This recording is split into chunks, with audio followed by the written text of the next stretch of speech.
Y seguimos en nuestro estudio de Juan. Para este mensaje vamos a basarnos en los dos siguientes versículos que nos tocan. Entonces hoy estamos maratónicos, un poquito más maratónicos. Vamos a estarnos basando en Juan 3, capítulo 3, versículos 4 y 5. Y el tema lo he titulado de la siguiente manera: preguntas. Y al principio pensaba ponerle preguntas y respuestas, pero mientras leía con detenimiento los siguientes versículos, entiendo que no son varias respuestas. Jesús se enfoca en darle la respuesta a Nicodemo. Entonces el tema es preguntas y la respuesta. Hago énfasis en eso, por eso lo puse en letras mayúsculas, porque Jesús se encarga de darle una respuesta certera a Nicodemo. Así que vamos a leer Juan capítulo 3 versículos 4 al 5. Dice de la siguiente manera: Nicodemo le dijo: ¿cómo puede un hombre nacer siendo viejo? ¿Acaso puede entrar por segunda vez al vientre de su madre y nacer? Respondió Jesús: de cierto te digo, que lo que no naciere de agua y del Espíritu no puede entrar en el reino de Dios. Estos son los versículos los cuales vamos a estar estudiando el día de hoy, y vamos a estarnos basando en estos versículos. Y lo primero que quiero que notemos en este suceso de Nicodemo, ya hemos hablado acerca de lo que representaba que Nicodemo se acercara a él en la noche. La pastora nos compartió y nos dijo que se trata este nuevo nacimiento que es de arriba. No hay algo que tú puedas hacer para nacer de nuevo. El nacimiento, el nuevo nacimiento no es algo que podamos ganar. No es algo como a lo mejor en la religión budista se te enseña que mientras llegues a ese clímax de paz mental y de disciplina, entonces te conviertes en una nueva persona. No, Jesús dice que es algo que viene solamente de arriba. Y así como tú y yo no hicimos nada más que nacer en México para llamarnos mexicanos, algo así sucede con el nuevo nacimiento. Sin embargo, no se queda ahí. El nacer de nuevo no se quedó ahí. No era, aunque es la misma respuesta de Jesús, Nicodemo todavía no comprendía del todo. Y esto es lo que quiero mencionarte ahora. Jesús no te hace a un lado por tu ignorancia. Estos versículos que vemos, esta continuación de versículos, es porque Nicodemo todavía no comprendía lo que Jesús estaba diciendo. Y por eso sus preguntas del versículo 4: ¿cómo un hombre puede nacer siendo ya viejo? ¿Acaso podría entrar por segunda vez y nacer?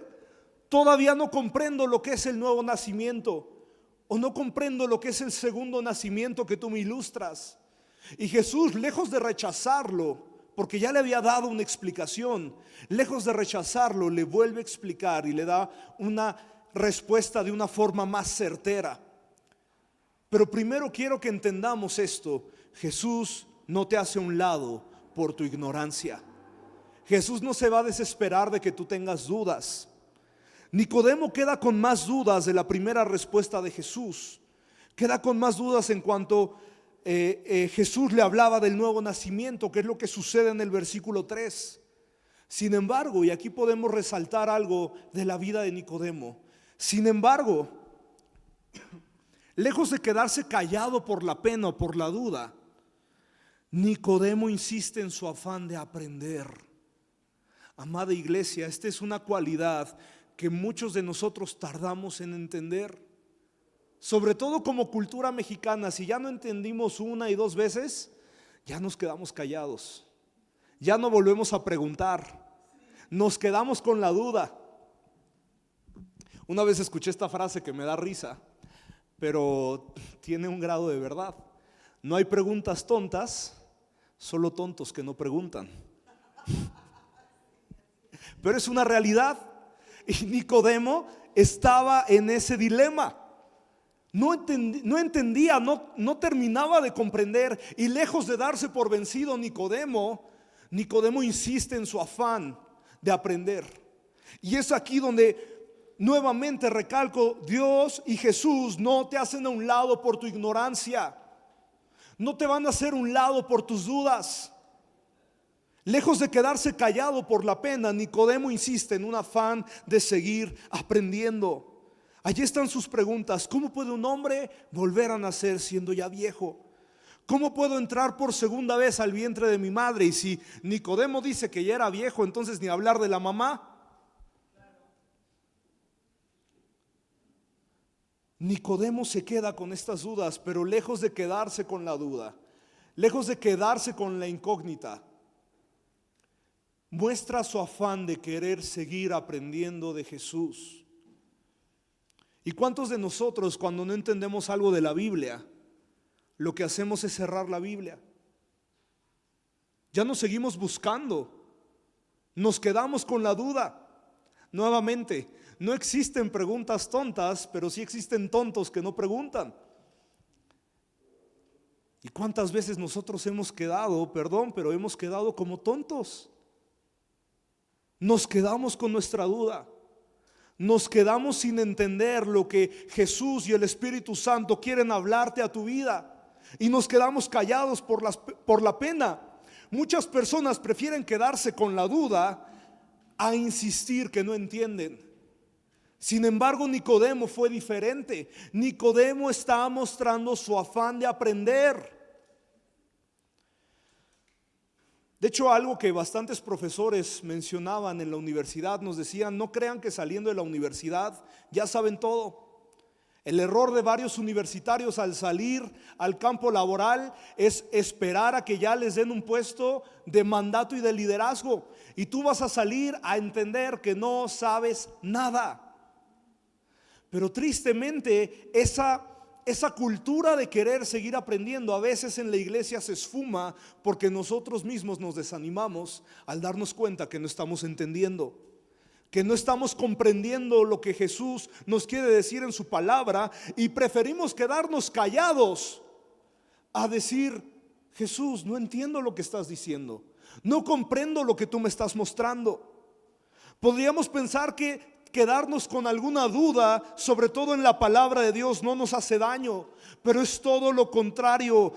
Quedarnos con la duda es peligroso. Oseas 4:6, un versículo que usamos mucho en ministración personal y también es muy famoso. Oseas 4:6: mi pueblo fue destruido porque le faltó conocimiento.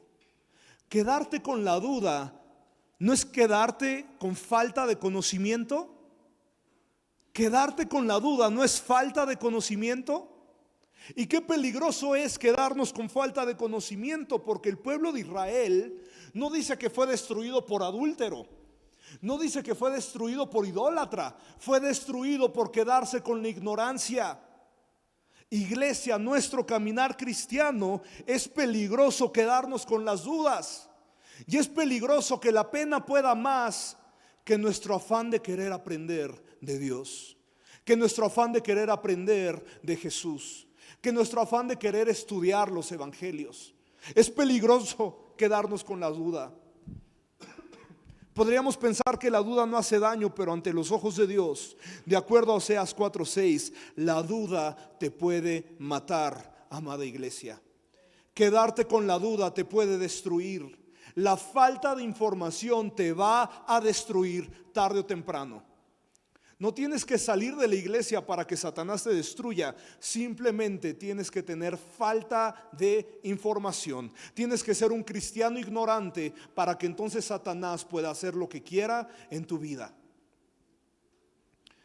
Porque el pueblo de Dios fue destruido por falta de conocimiento. Ahora,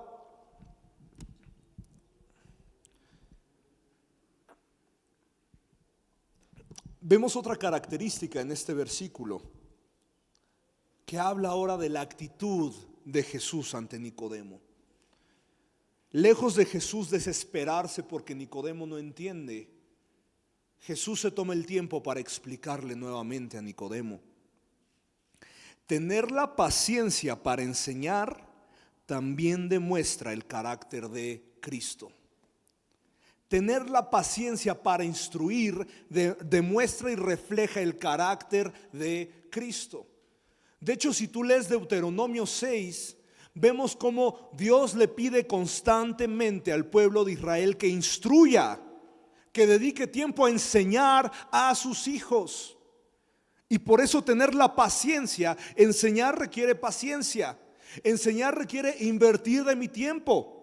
Enseñar requiere también innovar métodos para que aquel que está siendo instruido pueda terminar de entender lo que yo le quiero decir.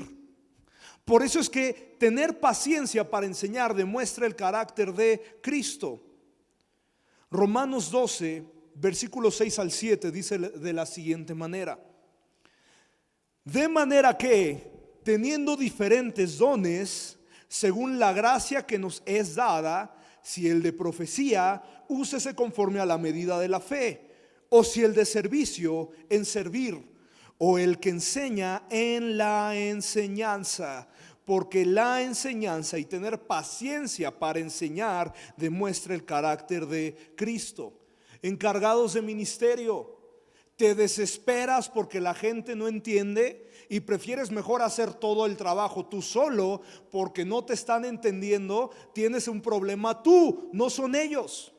Tu problema es que no tienes paciencia para enseñar.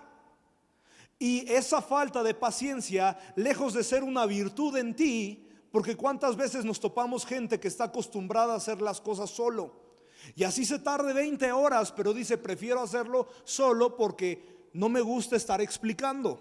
Bueno, esas personas tienen un problema, porque Jesús se tomó el tiempo para explicarle nuevamente a Nicodemo lo que le quería decir.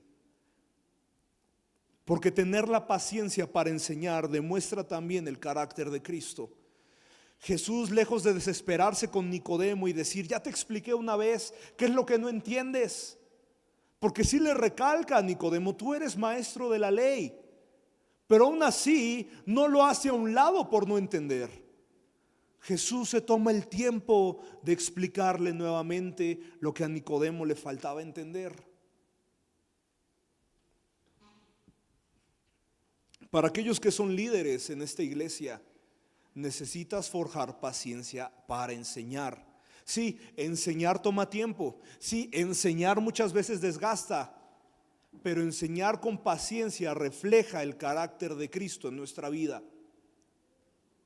Enseñar con paciencia y estar dispuestos a que la persona entienda lo que yo quiero enseñar está también reflejando el carácter de Cristo en nuestra vida.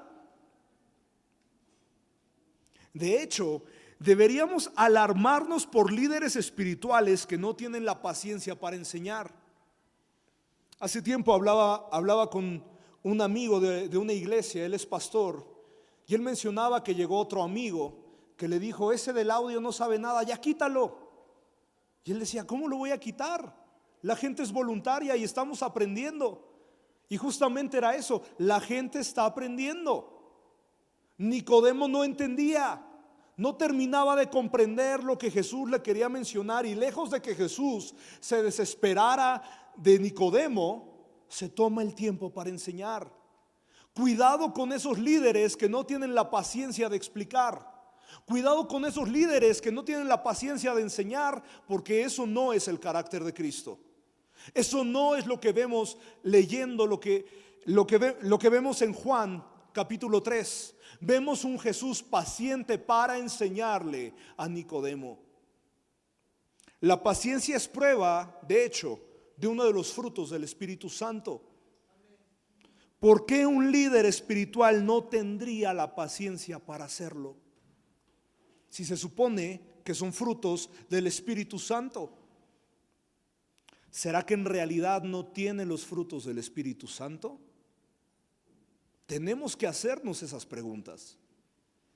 Porque entre más estudiamos del Evangelio de Juan y más vamos rascando, por así decirlo, lo que hacía Jesús y el carácter de Cristo, me doy cuenta que la enseñanza, que enseñar con paciencia también refleja el carácter de Cristo.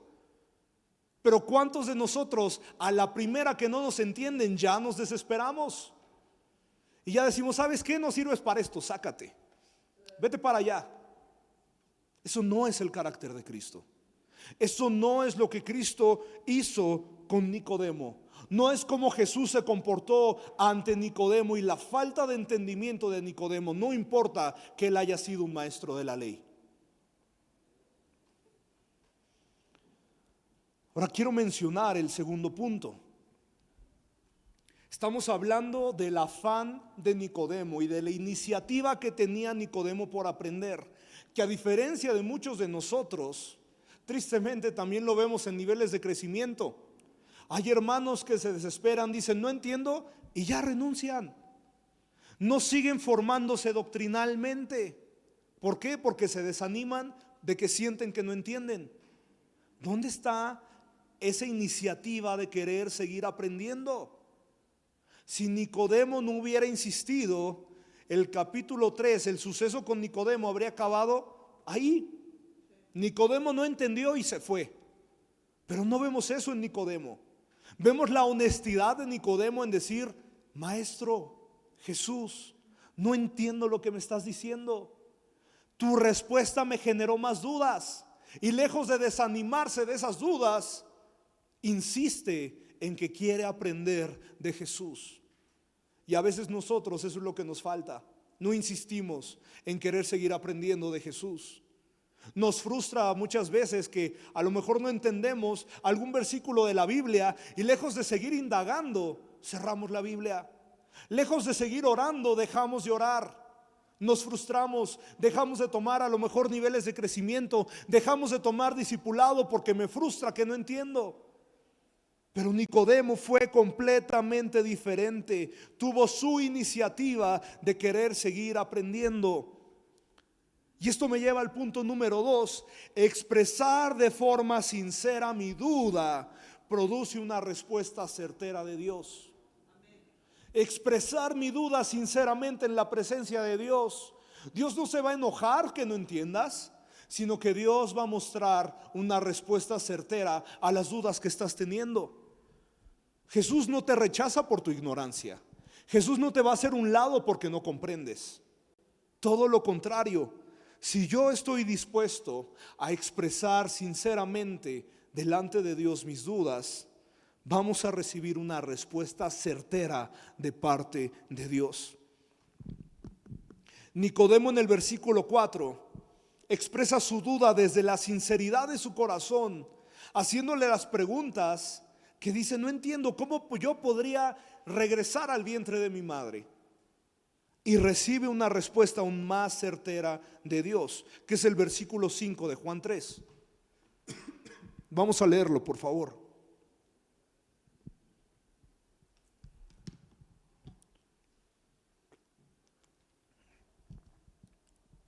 Respondió Jesús: de cierto te digo. Este de cierto te digo también se traduce como amén. De cierto te digo que el que no naciere del agua y del espíritu no puede entrar en el reino de Dios. Ahora, ¿por qué quiero notar este detalle? Este doble amén, de cierto te digo. No habla de los desiertos. De pequeño yo pensaba que decía eso. No, a Jesús le gusta mucho andar en los desiertos, y luego me contaban en las clases la tentación de Jesús en el desierto, y yo decía, pues sí, Jesús vivía en los desiertos, por eso estaba constantemente diciendo desierto, pero no, es de en verdad. En mexicano, una vez lo escuché de la pastora, entonces cualquier cosa o herejía con ella, pero ella decía en mexicano es para decir la mera neta. Lo que te estoy diciendo es la mera neta. Pero en el hebreo, que son más finos, dice de la siguiente manera: amén, un doble amén.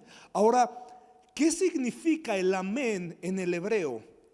El amén viene del hebreo amán, que quiere decir asegurar, sostener y nutrir. Asegurar, sostener y nutrir. ¿Qué le está diciendo Jesús a Nicodemo con su respuesta? Yo, Jesús, te estoy asegurando, y no solo eso, mi palabra te está sosteniendo, y no solo eso, mi palabra te nutre. La verdad que yo te estoy diciendo, yo te la aseguro. La verdad que yo te estoy diciendo, yo la estoy sosteniendo, es lo que va a sostener tu vida. Y no solo eso, la verdad que sale de mi palabra te va a nutrir. Va a nutrir tu vida, va a nutrir lo que haces, va a darle propósito a tu vida. Eso es lo que quiere decir este doble amén. Yo, Jesús, aseguro tu vida. Yo, Jesús, sostengo tu vida. Yo, Jesús, nutro tu vida. Jesús asegura, Jesús sostiene y Jesús nutre nuestra vida en medio de nuestras dudas. Qué hermoso es eso. En medio de tu duda, si tú te acercas con un corazón sincero delante de la presencia de Dios, Jesús va a asegurar tu vida, Jesús va a sostener tu vida, Jesús va a nutrir tu vida, no importa las dudas que tengas. Pero yo tengo que expresar de forma sincera mi duda para entonces poder tener una respuesta certera por parte de Dios. Y eso es lo que vemos en el corazón de Nicodemo. Lejos de callarse por la pena, insiste en querer aprender de Jesús. Insiste en querer aprender el principio que Jesús le estaba diciendo. De hecho, quiero resaltarlo con otro ejemplo. Marcos 9, versículos 22 y después nos saltamos al versículo 24. Y muchas veces le echan el fuego y en el agua para matarle. Pero si puedes hacer algo, ten misericordia de nosotros y ayúdanos. Un poquito de contexto en esta historia. Se nos habla de un joven endemoniado que era mudo. ¿Y cómo se sabe que era endemoniado? Porque cuando el demonio lo tomaba, aparte de que no podía hablar, se intentaba matar. Es esa actividad demoníaca, completamente. Y este hombre estaba ya muy frustrado porque primero se acercó a los discípulos. Que esto es algo que hay que resaltar del hombre, porque muchas veces sucede también en las iglesias. Tu problema, por más mínimo que sea, a fuerzas quieres ir con el mero, quieres ir con el pastor. Pero este hombre fue diferente, dijo, pues voy a ir con los discípulos, algo bueno han de tener, pues están como en el mero, entonces algo pueden hacer por mi hijo. Y sucede que no sucede nada por medio de los discípulos. Y llega este hombre ya frustrado con Jesús. Y esto es lo que vemos, la frustración que leemos es en el versículo 24. Marcos 9, 24. E inmediatamente el padre del muchacho clamó y dijo: creo, ayuda en mi incredulidad. Ayuda a mi incredulidad. Nuevamente expresó su duda. Creo porque he visto lo que has hecho antes. He visto los milagros que has hecho, pero aún así tengo la duda de que tú podrías hacerlo en mi vida, de que tú podrías hacerlo en mi casa, de que tú podrías hacerlo en la vida de mi hijo. Pero en medio de la duda sincera de este padre, recibe la respuesta certera por parte de Jesús. Y el muchacho queda libre. El muchacho queda libre de ese espíritu inmundo, queda libre de ese demonio. Que también hay que notar, Jesús hizo todo o lo mismo que los profetas del Antiguo Testamento. Lo único diferente de Jesús es echar fuera demonios. Elías no echó fuera demonios, Moisés no echó fuera demonios, Jesús sí lo hizo. Y esta es la respuesta del Padre. Sinceramente tengo mis dudas, pero prefiero venir con mis dudas delante de tu presencia a quedarme con mis dudas y vivir engañado. Prefiero venir con dudas delante de la presencia de Dios a quedarme con mis dudas, porque tarde o temprano esa pregunta, esa duda te puede matar, puede destruir tu vida espiritual. Pero acercarme y expresar de forma sincera mi duda en la presencia de Dios va a producir una respuesta certera a mi vida por parte de Él. Una respuesta certera a mi vida por parte de Dios. Este milagro que acabamos de leer en Marcos 9 sucede desde la duda interna del padre preguntándose: ¿acaso puede Jesús realmente ayudarme? Y de esa duda sucede la respuesta para este padre. Sucede la respuesta y la libertad para el hijo que tenía. La sinceridad de la incredulidad del padre, porque el padre pudo haber dicho: yo sé que tú lo puedes hacer, pero no estaba siendo completamente honesto. Desde la honestidad dijo: yo creo porque he visto lo que haces, pero aún así tengo mis dudas. Aún así dudo que tú puedas hacerlo en mi vida. He escuchado cómo haces milagros en otras personas, pero me cuesta tanto trabajo confiar en que tú pudieras hacerlo en mi vida. Y lejos de Jesús condenar esa incredulidad, da la respuesta a su petición por medio de esa incredulidad en la presencia de Dios. El problema es que nuestra incredulidad la guardamos en nuestro corazón, la callamos dentro nuestro, y eso termina alejándonos de la presencia de Dios. Este padre fue completamente lo contrario. Tengo duda, tengo incredulidad, pero lejos de alejarme de la presencia de Dios, yo me quiero acercar a la presencia de Dios. No importa las dudas que tengo. Jesús no te hace un lado por tu ignorancia. Jesús no te rechaza por tu falta de entendimiento. Y en medio de la respuesta, en medio de una duda sincera, Dios va a producir una respuesta certera. Algo parecido sucede en el caso de Lázaro.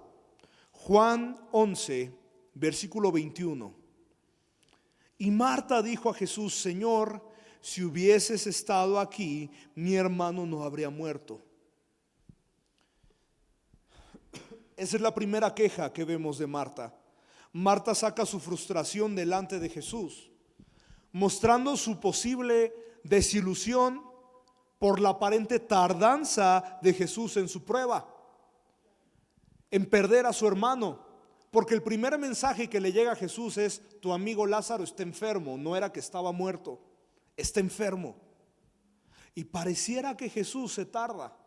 De hecho, no es el primer suceso donde los seguidores de Jesús pareciera que Jesús no les toma mucha importancia. Sucede lo mismo con los discípulos estando en la barca. Está la tormenta, están las grandes olas, y cabe resaltar que la mayoría de ellos eran pescadores.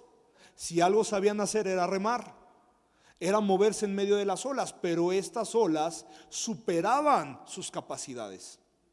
¿Y qué hacía Jesús? Estaba dormido. Hay varios sucesos donde pareciera que Jesús se tarda un poquito más porque tu problema no es tan importante. Y Marta le muestra esa frustración a Jesús. Si tan solo hubieras estado aquí, yo sé que tú podías sanarlo. Y está la duda de Marta: ¿por qué te tardaste tanto? ¿Por qué no viniste? Yo sé que resucitará, y resucitará algún día. Y en medio de esa duda y en medio de esa frustración, leamos el versículo 25 de Juan 11. Juan 11, versículo 25. En medio de la duda, Jesús le responde de una forma certera. Y Jesús le dijo: yo soy la resurrección y la vida. El que cree en mí, aunque esté muerto, vivirá. Qué increíble es Dios. Qué increíble es Jesús. En medio de nuestra duda, Él es el único que va a darte una respuesta certera. Pero el problema es que nuestra duda, humanamente, a nosotros nos frustra.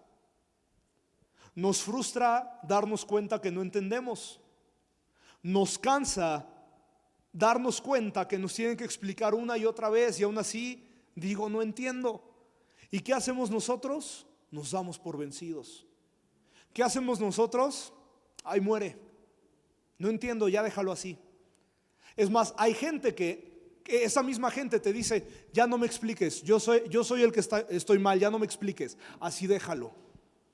Y qué peligroso es eso en la presencia de Dios. Qué peligroso es quedarnos con la duda en la presencia de Dios. Pero si yo llego a la presencia de Dios, Dios, no entiendo lo que me está pasando, no entiendo cada que abro tu palabra, no entiendo lo que tú quieres decir, pero no me voy. Aquí sigo, aquí me mantengo firme. Si tú traes tus dudas a la presencia de Dios, tarde o temprano Él va a dar una afirmación y una respuesta certera a tus dudas. Marta era un caso parecido. Si hubieras estado aquí, ¿por qué te tardaste tanto? ¿Por qué no llegaste a tiempo? Y en medio de esa duda, Dios le da una respuesta certera. Jesús le da una respuesta certera. Yo soy la resurrección y la vida. Mi respuesta va más allá de tu problema. Tú querías un sanador y yo me estoy revelando como un resucitador de muertos. Eso es todavía más increíble en medio de nuestros problemas. Tú esperabas a lo mejor un curandero, pero yo soy aquel que tiene autoridad y potestad para incluso lo muerto que vuelva a vivir. Porque en medio de nuestras dudas, Dios responde con una respuesta certera. Desde la sinceridad de Marta, Jesús le responde con gran certeza. Es más, Dios hace más por un corazón sincero que por uno que tiene careta de santurrón. Dios va a hacer más a aquella persona que se acerca a la presencia de Dios siendo sincero desde su corazón, diciendo: la mera neta, no entiendo nada. No sé lo que está pasando, no entiendo lo que me quieres decir, recibo palabras proféticas y ni siquiera las entiendo, pero no me quiero alejar de tu presencia. No quiero que mi duda sea el motivo de alejarme de tu presencia. Y Dios hace más por un corazón sincero que por uno que tiene careta de santurrón. Lucas 18, versículo 11. El fariseo, puesto en pie, oraba consigo mismo de esta manera: Dios, te doy gracias porque no soy como los otros hombres, ladrones, injustos, adúlteros, ni aún como este publicano. Versículo 13. Versículo 13, por favor. Mas el publicano, estando lejos, no quería ni aún alzar los ojos al cielo, sino que se golpeaba el pecho diciendo: Dios, sé propicio a mí, pecador. Versículo 14. Os digo que éste descendió a su casa justificado antes que el otro, porque cualquiera que se enaltece será humillado, y el que se humilla será enaltecido.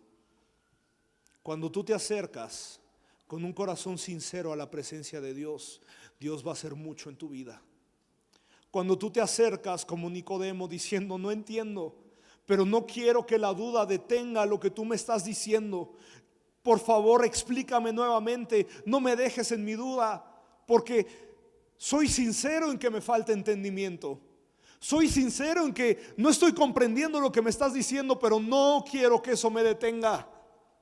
Porque Dios hace más por un corazón sincero que por un corazón que tiene careta de santurrón. Que por alguien que llega a la presencia de Dios y llega a la iglesia y se muestra como alguien muy santo, muy sabio, y su casa es un desastre, y su matrimonio es un fracaso, y sus hijos no lo quieren, y sus hijos son rebeldes. Dios hace más por aquel que llega a una iglesia diciendo: soy pecador y reconozco mi condición como pecador, haz algo en mi vida, que por aquel que pudiera presumir sus títulos, a lo mejor en teología, sus seminarios. Eso a Dios no le importa. Eso no define tu vida espiritual. Eso no define que Dios haga algo por ti. Dios va a hacer algo por ti cuando nos acerquemos a su presencia con corazón sincero. Porque este publicano, dice Jesús, que descendió más justificado que el fariseo que estudiaba la ley, porque el publicano tenía un corazón sincero, tenía un corazón honesto. Dios hace más con un corazón sincero que con un corazón que tiene careta, que con un corazón que tiene una fachada y se sabe todos los códigos eclesiásticos. Dios hace más desde un corazón sincero. Requerimos humildad para decir en la presencia de Dios: no entiendo lo que me estás pidiendo. Reconozco que no comprendo lo que me dices. Y requerimos humildad para eso. Requerimos un corazón sincero para estar como Nicodemo: por favor, no entiendo. No te vayas de mí porque no entiendo.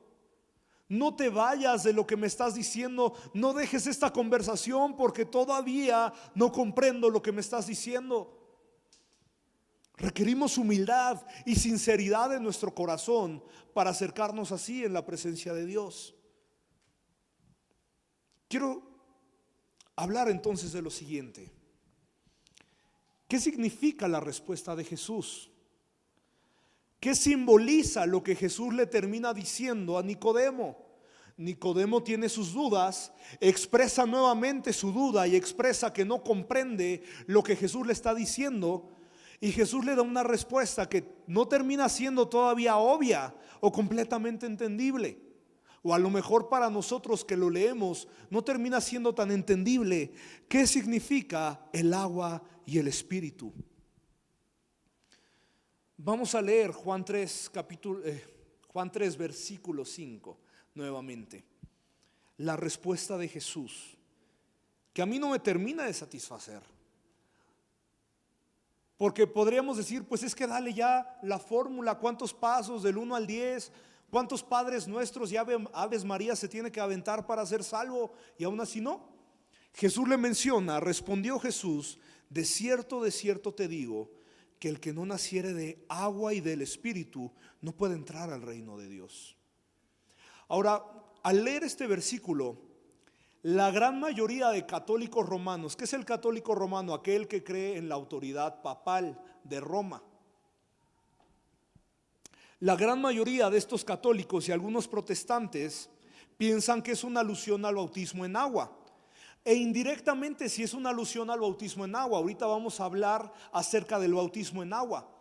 Pero no podríamos decir que se refiere completamente o únicamente al bautismo en agua, porque sería nuevamente reducirlo a fórmulas, reducirlo a procesos, reducirlo a lo mejor a tradición. Y no es por tradición, no es por obras, no es bajar aguas bautismales, sumergirte y salir y entonces ya eres alguien nuevo. No es así. Tenemos que entender qué representa ese bautismo. Tenemos que entender qué es lo que representa y a qué se refería Jesús. Aunque sí es una alusión indirecta al bautismo en agua, porque la Biblia sí nos habla de la importancia del bautismo. De hecho, vamos a ver algunos versículos de qué tan importante es bautizarnos nosotros en agua. Romanos 6, versículo 3. ¿O no sabéis que todos los que hemos sido bautizados en Cristo Jesús hemos sido bautizados en su muerte? El bautismo representa muerte. Esto es parte importante del bautismo. Primera de Corintios 12, versículo 13. Entre nosotros unos son judíos y otros no lo son. Algunos son esclavos, otros son personas libres, pero todos fuimos bautizados por el mismo Espíritu Santo para formar una sola iglesia, un solo cuerpo. Cada uno de nosotros, Dios nos dio el mismo Espíritu Santo. El bautismo refleja unidad.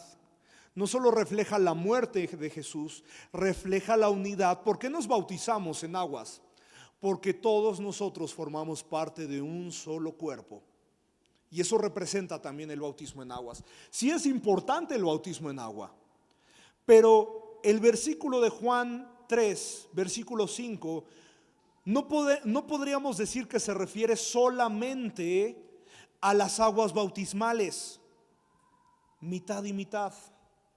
Ni tú ni yo, mitad y mitad. Vamos a decirlo de esa manera. Aún así, al comparar otros pasajes, podemos entender que lo que Jesús le dice a Nicodemo va más allá del mandato simbolismo de entrar y bajar a las aguas bautismales. El agua, cuando Jesús dice por agua y el Espíritu, el agua es un ejemplo de una constante limpieza que hace el Espíritu Santo en nuestra vida. Eso es parte también de lo que se refiere Jesús cuando habla con Nicodemo y la respuesta que le da a Nicodemo. Juan 7, versículo 38.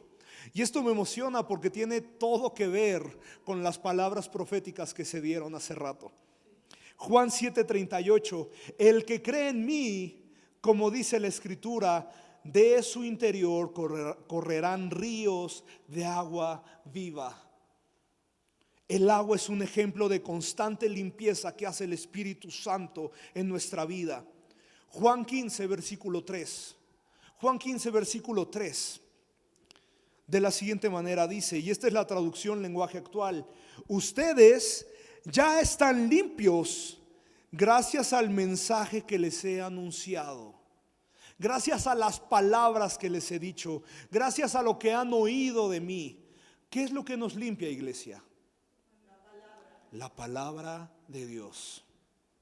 ¿Qué es lo que va a estar constantemente limpiando? La palabra de Dios. ¿Qué es lo que va a hacer esa agua en nosotros? El agua que fluye constantemente va limpiando todo. Si has tenido la oportunidad y te acercas a un río, ¿te has dado cuenta cómo están las piedras cuando el río tiene corriente? Bueno, que va la corriente del río. No tienen hongos, no tienen musgo. De hecho, son piedras que hasta tú las agarras y son lisas, son suaves al agarrar. ¿Por qué? Porque constantemente el agua está rozando esas piedras.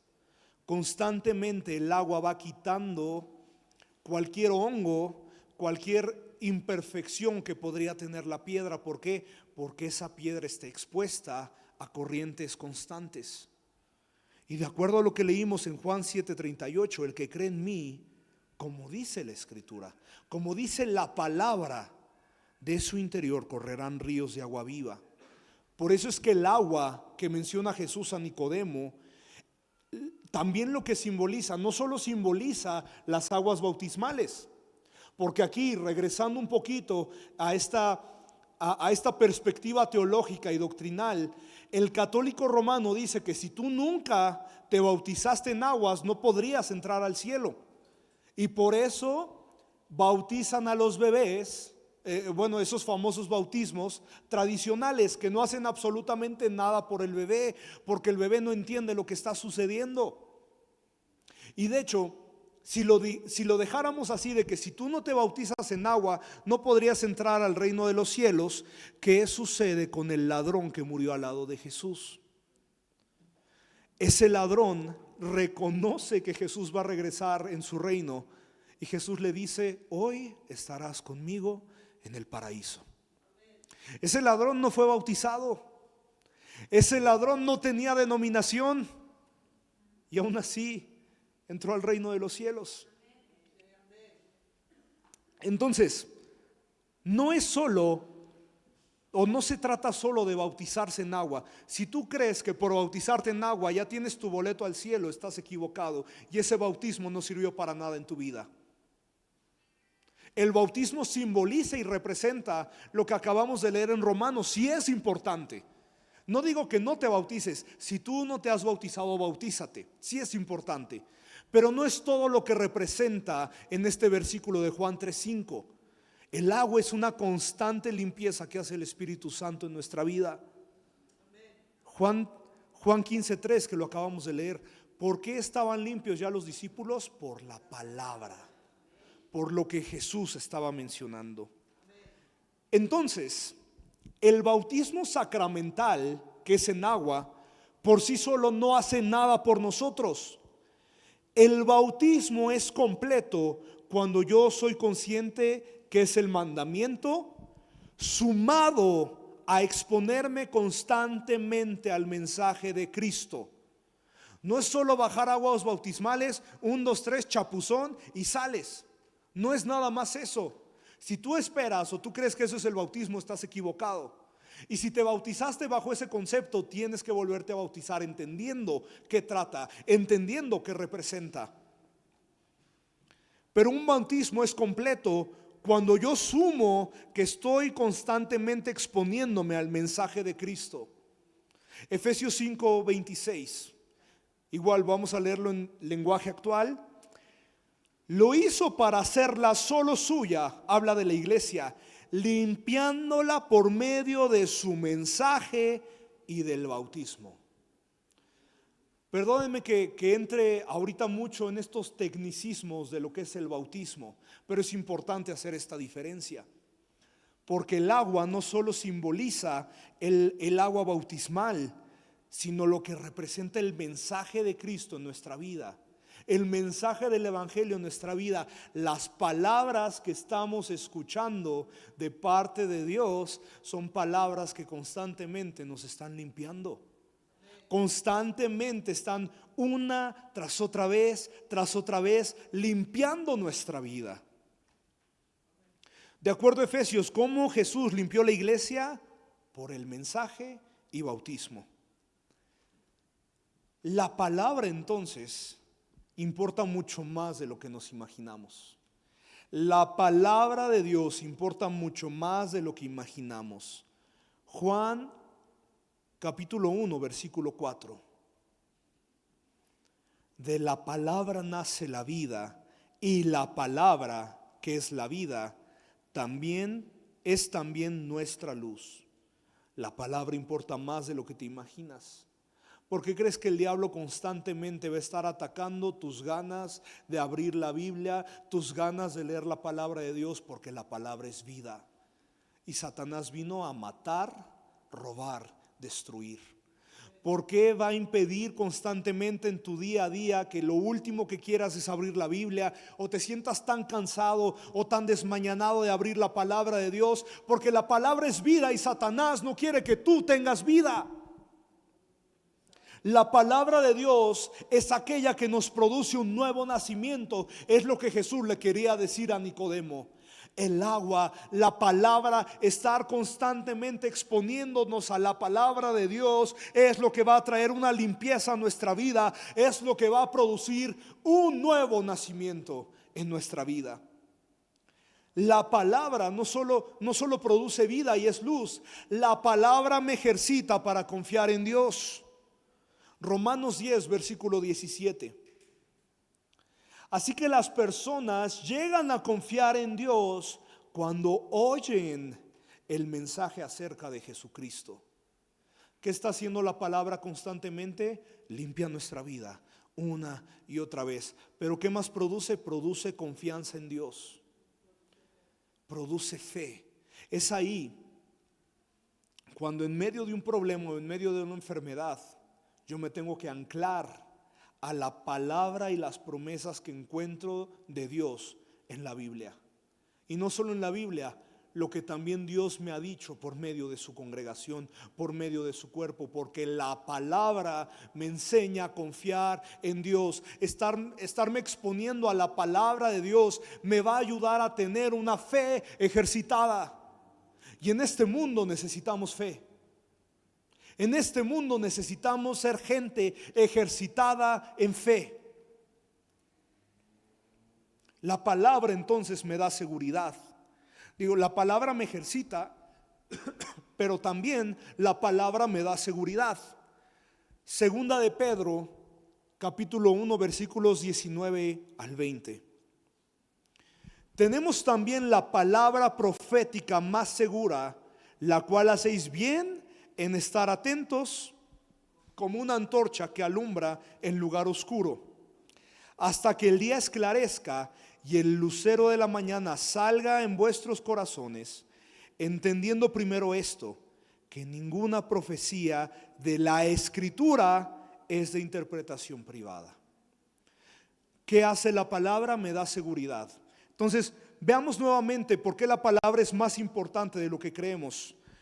Porque la palabra produce vida, La palabra me ejercita para confiar en Dios.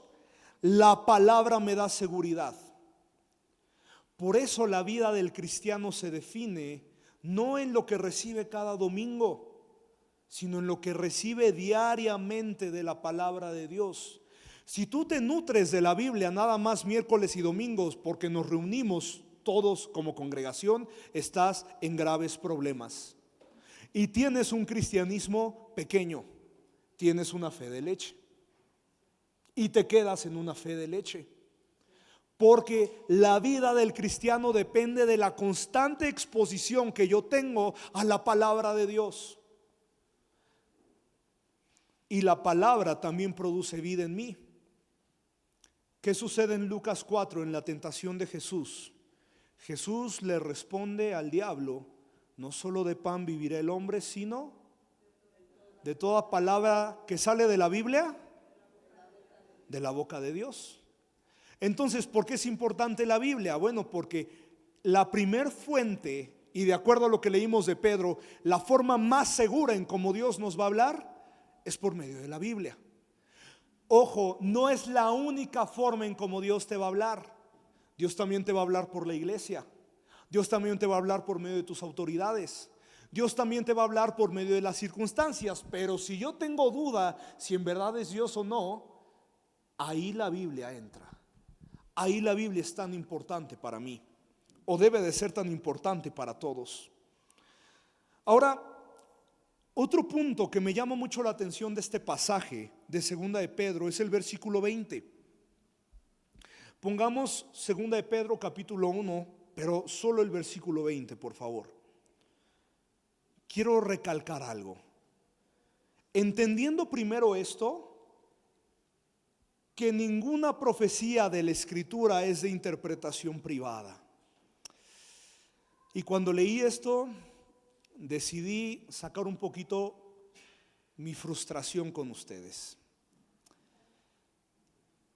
Es peligroso y me alarma mucho ver tantos predicadores que son famosos y se vuelven famosos, y la forma de predicar que tienen es la siguiente: ¿estás listo para escuchar? De lo que voy a decir, solo como 5 van a captar lo que voy a mencionar. Esa es una red flag para los chavos. Para los demás, ese es foco rojo. Es un foco rojo eso. Y es un cáncer que hemos dejado que crezca en el púlpito. Predicadores que dicen: espera, te voy a decir el secreto de lo que este pasaje quería decir. Ese es un foco rojo. Porque de acuerdo a lo que estamos leyendo en Pedro, ninguna profecía de la Escritura es de interpretación privada. Cuando nos topamos con predicadores que se suben a un púlpito para decir y hablar desde una actitud de yo tengo lo que a ti te falta y lo que tú no has entendido de la Escritura porque yo te voy a decir el secreto, sal de ahí, porque ese es un foco rojo. Y tristemente esos predicadores existen porque gente como nosotros, hablando de los cristianos en general, les hemos dado ese lugar. Si nosotros fuéramos cristianos más críticos y que estuviéramos constantemente exponiéndonos en la palabra de Dios, no soportaríamos ese tipo de predicadores en las iglesias. Tristemente existen muchos falsos profetas y maestros por el simple hecho de que nosotros no tenemos la intención suficiente de estar atentos a la Biblia. Segunda de Pedro, ahora el versículo 19. Tenemos también la palabra profética más segura, y esto es lo que dice Pedro: la cual hacéis bien en estar atentos. ¿Por qué existen esos falsos profetas? ¿Por qué existen esos falsos predicadores? Y tienen tanto púlpito y tanta audiencia porque los cristianos no estamos atentos a la palabra de Dios. Y eso a mí me frustra mucho, me enoja muchas veces. Tener gente que está predicando la palabra como si la iglesia que tiene enfrente son unos tontos que no saben nada y él les va a ilustrar todas las verdades del evangelio. Y eso es falso, porque Pedro está diciendo: ninguna palabra profética, ninguna profecía es de interpretación privada. Todo está en la Biblia. Y si ese profeta te está diciendo algo fuera de la Biblia, entonces eso es falso y es herejía. Pero no nos damos cuenta porque no estamos atentos a la palabra de Dios. No estamos atentos, como dice Pedro, hacen bien al estar atentos como una antorcha que alumbra en lugar oscuro, porque la palabra produce luz. Quiero terminar entonces, empezar a terminar con esto. Bueno, estoy conociendo la Biblia. La palabra me está purificando constantemente. Si ya leí la Biblia una vez, ¿por qué debería leerla siempre? ¿Por qué si ya acabé de principio a fin la Biblia, por qué me es necesario volverla a leer? Bueno, porque Dios va a usar la Biblia para una construcción progresiva en ti. Como un manual de ensamble, más que un manual de armado. Ahí lo puse mal, perdónenme, pero lo que quiero decir es, Dios va a usar la Biblia para estar construyéndonos de forma progresiva. Por eso es que el cristiano, aunque ya leyó la Biblia de principio a fin 5 veces, tienes que volverla a leer una 6ª vez, una 7ª vez y una 8ª vez, porque Dios va a usar su palabra para estar constantemente puliendo tu vida. ¿Qué son las palabras? ¿Qué es la escritura? Ríos de agua viva. ¿Qué es el nuevo nacimiento? Que yo estoy expuesto a la palabra de Dios, y por estar escuchando la palabra de Dios una y otra y otra y otra vez, va purificando mi vida. Sigue leyendo la Biblia aunque no la entiendas. Sigue leyendo la Biblia aunque tengas dudas. El cristiano decae cuando no se deja ser transformado por la palabra que produce el Espíritu Santo en nuestra vida.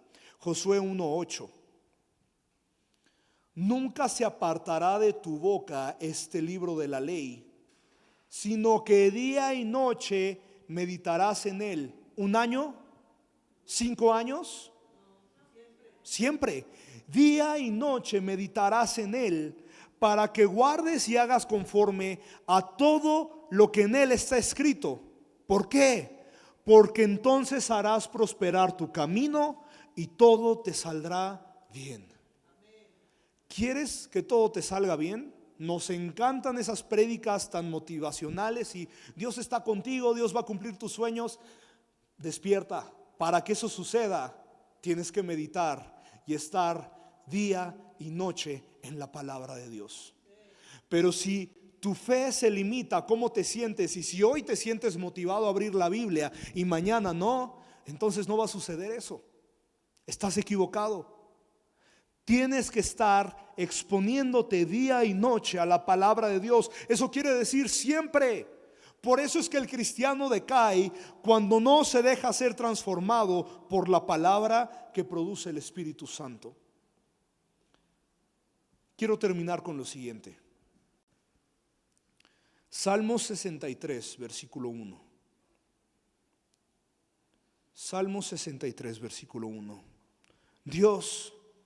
Dios mío eres tú, de madrugada te buscaré, mi alma tiene sed de ti, mi carne te anhela, en tierra seca y árida donde no hay aguas.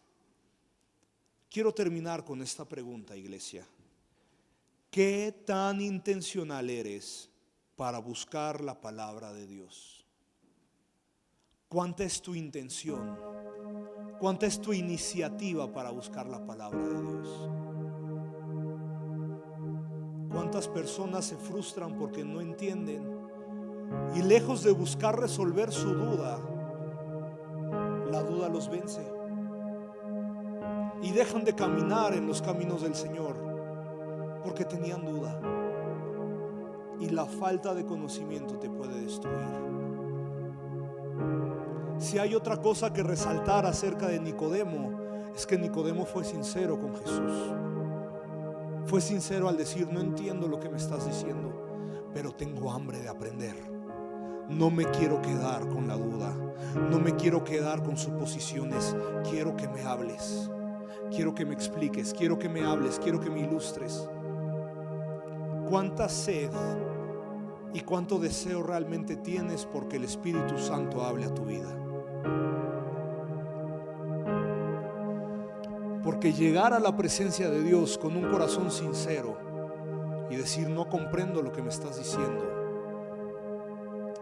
Dios va a producir una respuesta certera a tu vida. Dios va a producir una palabra que traiga propósito.